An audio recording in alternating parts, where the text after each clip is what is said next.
Você gosta de mistérios? Devagar pela enigmática névoa do inexplicável? Ótimo! Eu sou Murk, e aqui você encontrará o que procurava. Bem-vindo aos meus domínios. Verdade se dissolve na névoa.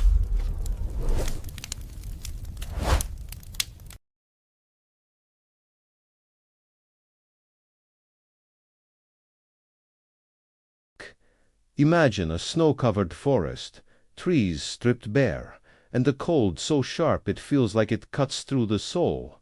Now imagine being hungry, hopeless, surrounded only by the white, endless silence. It is in this frozen world that one of North America's darkest myths was born, the Wendigo, the demon of eternal hunger. A creature that terrifies not only by its appearance but by what it represents. The breaking point of humanity in the face of survival. To understand the origin of this legend, we must travel back to the ancient times of the Algonquian-speaking tribes who inhabited the frozen regions of Canada and the northern United States. Among them, the Cree, the Ojibwe, and the Algonquin, all told stories of a horrifying entity that roamed the forests during harsh winters, always hunting for human flesh. Its name was whispered in fear, because even speaking it out loud was said to draw its attention. The Wendigo, according to legend, is born when a human commits the act of cannibalism. When someone consumes human flesh to survive, the evil spirit of the Wendigo enters their body, transforming them into something no longer human. From that moment on, they are cursed with an unending hunger, an obsession that consumes them for all eternity. They are said to be tall, skeletal, with bones visible beneath their skin, eyes glowing faintly yellow in the dark, and a heart completely blackened by evil. But the Wendigo is more than just a physical creature. It is the embodiment of what happens when humanity gives in to greed, desperation, and spiritual decay. It is a warning, a mirror reflecting the darkest impulses within us all. In old tales, elders would say the Wendigo could sense those who harbored selfish or violent thoughts, approaching them silently, corrupting their souls until they became one of its own. This idea of spiritual possession gave rise to what became known as Wendigo psychosis, a condition described among native communities and later studied by modern anthropologists. Gear.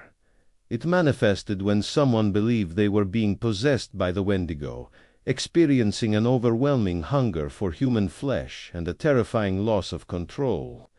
One of the most infamous cases of this psychosis marked Canadian history forever. In 1878, a Cree man named Swift Runner was found after a brutal winter. When asked about his family, he said they had all died.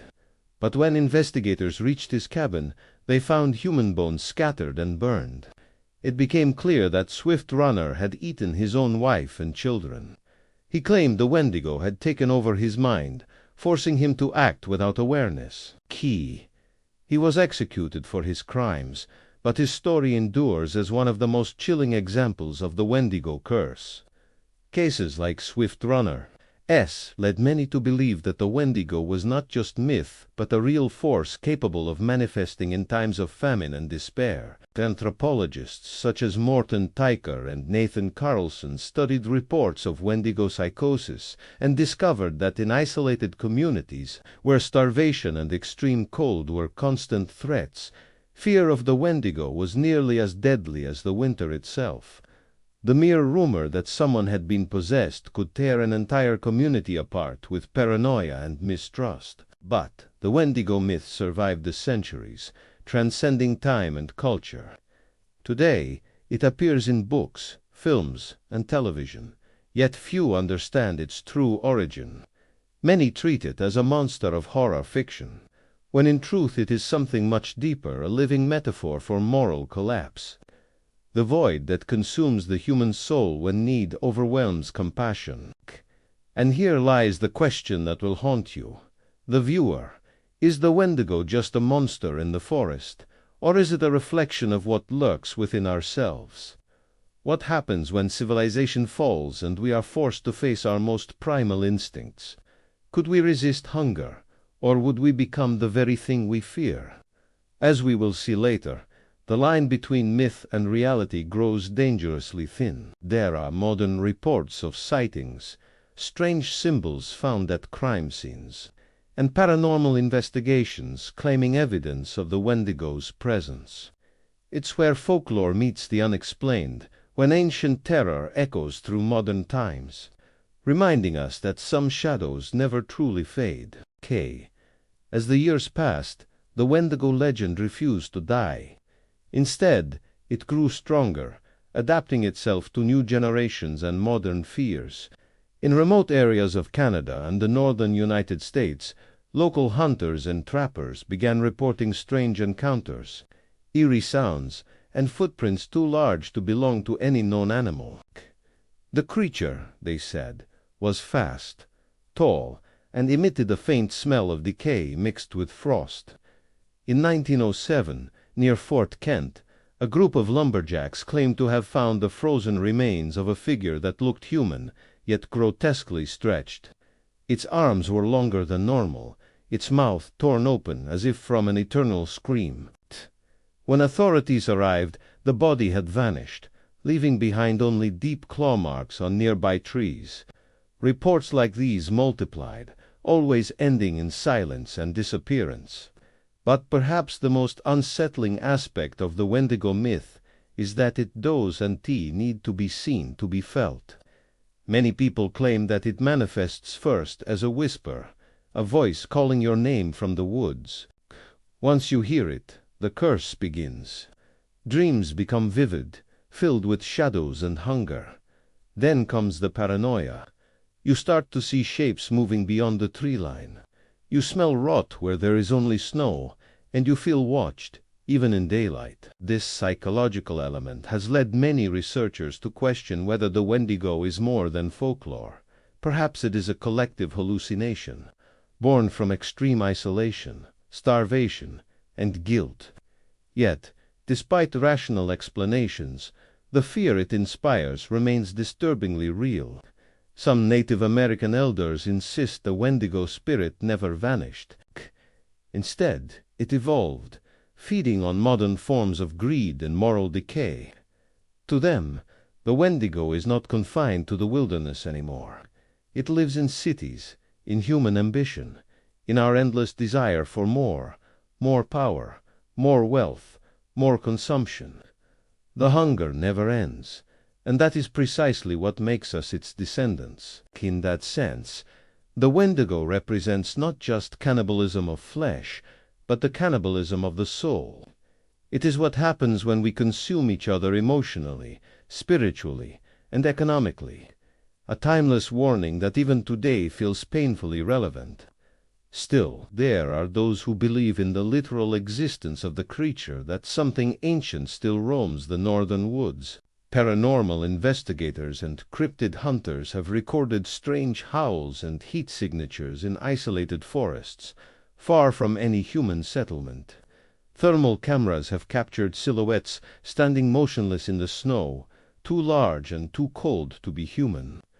When approached, these figures vanish, leaving behind claw-like impressions in the frozen ground. In 2019, a small town in Alberta, Canada, made headlines when multiple residents reported hearing cries resembling human screams coming from the forest at night. When locals went to investigate, they found a clearing filled with bones of deer and small animals arranged in a circular pattern. In the center, burned symbols similar to ancient Algonquian sigils were found. No explanation was ever given, and the event was quickly forgotten by the media. But among locals, one word still circulates in hushed tones: Wendigo. So we must ask ourselves, is the Wendigo a monster from another world, or is it humanity's own reflection? A curse we created long ago, now feeding off our modern sins. If the legends are true, the Wendigo is not simply a predator. It is an idea, and ideas cannot die. They linger, they grow, they whisper. Now imagine this, viewer. You are deep in the woods, surrounded by silence so thick that every breath sounds like a confession. You feel something watching you, something you cannot see. Turn. But there is nothing, only the wind through the trees and that faint smell of decay. You tell yourself it's nothing, just your mind playing tricks. But then you remember, that's how the Wendigo begins. As we reach the end of this story, one truth remains. The Wendigo was never meant to scare you with fangs and claws, but with the reflection it forces you to see. It is the hunger inside us all, the whisper that tempts when survival meets despair, when morality fades into the cold. And maybe, just maybe, the Wendigo never left the woods at all. Maybe it waits inside us, asleep, waiting for the next moment of weakness to wake and feed again. If you ever wander through a frozen forest and hear your name whispered in the dark, remember what the elders said. Never answer, never look back, and never, ever let hunger win. Because once you do, the Wendigo will know you, and it never forgets a voice it has claimed. Você gostou deste mistério? E qual a sua teoria?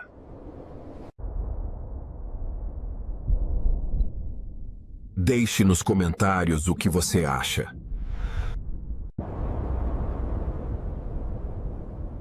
E se gostou, então, curta e compartilhe. Eu sou Murk e aguardo você no próximo mistério.